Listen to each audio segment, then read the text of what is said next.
would like to express my recognition and understanding that there are some good men and women who work as police in our city.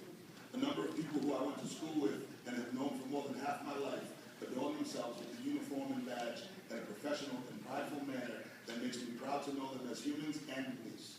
That being said, I would like to express my resentment and frustration in the context of the resolution put forth by members of this council.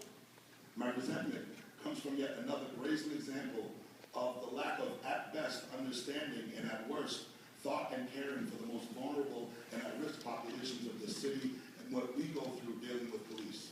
My frustration is fueled by the years in which I have lived in this city and been witness to or suffered the oppression of the city's police force.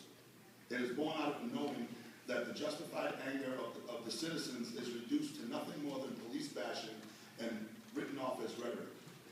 Is it the purpose of this resolution to cover up the areas where our police need desperately to improve? Was this resolution drafted out of ignorance of the plight of the common people or blatant disregard for us? I can completely understand the administration of any city wanting to stand by the employees of the citizens of that city. Let me repeat myself. Employees of the citizens of that city.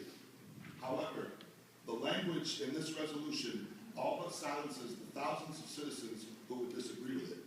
Where is our voice in this council? Who will speak to the incidents of racial slurs during routine traffic stops or physical abuse before, during, and after arrest?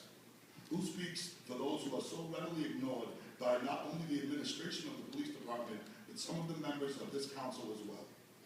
In light of the fact that in the span of a decade, $1.2 million was paid out to people in response for police brutality against the police, in light of the many incidents that go unreported by people who are most at risk of retaliation, one would assume that a resolution to acknowledge those on the police force who are good and eliminate those who are not would be prudent, and not one that refuses to acknowledge the existence of these issues. In my humble opinion, if we are truly dedicated to a better city and a better existence of the citizens of this city, we must expose the lack of rapport that the police have with the citizens and try to find ways to build that rapport.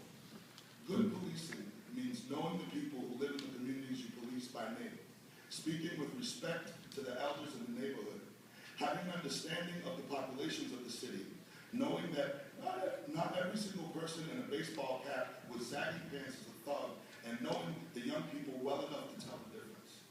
If a community does not trust the police, it makes it harder on everyone. Harder to keep drugs out of the neighborhood.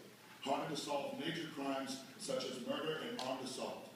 Harder for working class, tax-paying citizens to live without fear of the biggest gang in this city, the police force.